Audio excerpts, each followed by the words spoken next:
وادارم ئەمە بانگەشی هەڵبژاردن نەبێ بۆی نزگەی 15 ساڵە بێ ئەم ڕێگایە دەستی پێکراوە گومانی ئەم هاوڵاتیە لەسەر ڕاوەستانی کارەکانی پرۆژەی دووسایدی زەڕایەن بۆ دەربەندیخان بوو بەڕاستی. دیمەنی لای ڕاست لە بەرواری 5/11/2025 دروست هەفتەیەک پێش ئەنجامدانی هەڵبژاردننی ئەنجومەنی نوێنەرانی عێراق تۆمار کراوە.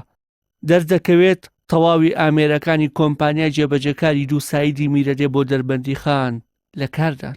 دیمەنی لای چەپیش 8/1 ئەم ساڵە تەواوی ئامێرەکانی کۆمپانیای جێبەجەکار لەسەر کارەکانیان ڕاگیراون و بەهۆی پێنەدانی پارەوە کۆمپانیاکە کارەکانی ڕاگرتووە. بۆ ئەوەی ژیانی خۆت و سەرنشینەکان نەخەیتە مەترسیەوە پێویستە بۆ ماوەیەکی زۆر هەمووان لە پشت ئەم بار هەڵگرەوە بمێننەوە چونکە شەقامەکە یەکساید و بەردەستکە.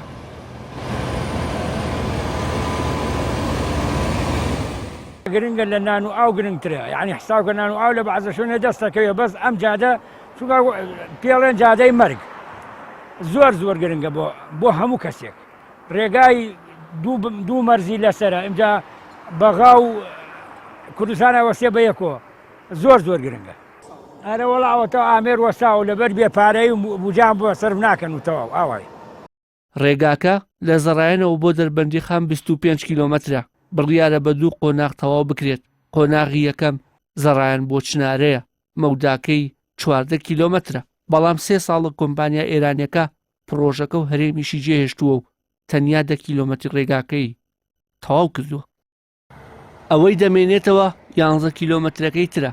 453 ملیار دیناری بۆ تەرخان کراوە و بڕیارە لەلایەن کۆمپانیایەکی ناوخۆییەوە تەواو بکرێت. بەڵام دوای چەند مانگێک کارکردن سەرچاوەیەک لە کۆمپانیاکە و بە پەیامی ڕاگەیاند تا ئێستا حکومەت 1 دیناری بۆ خەرج نەکردوین و بە ناچاری کارەکانمان ڕاگرتووە.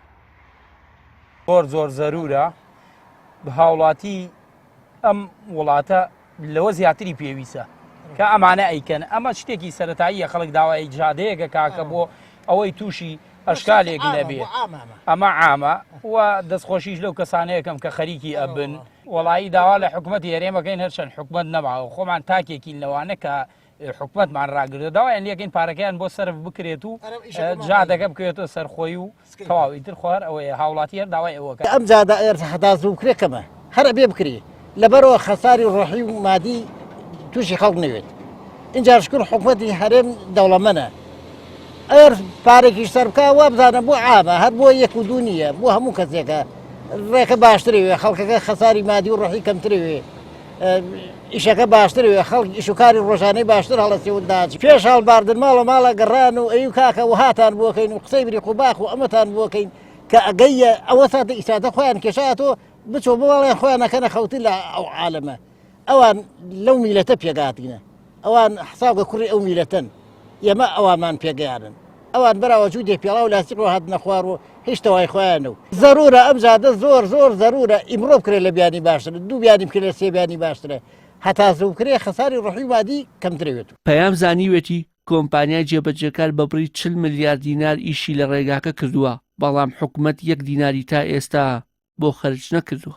بەهۆی سەختی ناوچەکە و بێپلانی حکوومەتی ماوە بە سەرچووی هەرێمی کوردستان تا ئێستا سەقفێکی زەمەنی بۆ تەواوبوونی ڕێگاکە دانراوە و دیار نییە کەی حکوومەت و ئیداری سلێمانی بەدەم داواکاری کۆمپانیاکەەوە دەچن و ڕێگای مەرگ کۆتایی پێدەهێنن. بەپێی ئامارە فەرمیەکان تەنیا لە ساڵی 2025 هەشتا ڕووداوی هاتشۆ لەسەر ئەو ڕێگایە ڕوویداوە و 13 کەسیش گیانیان لەدەستداوە. وشیار محەممەد، کەناڵی ئاسمانی پەیام، دەربەندیخان.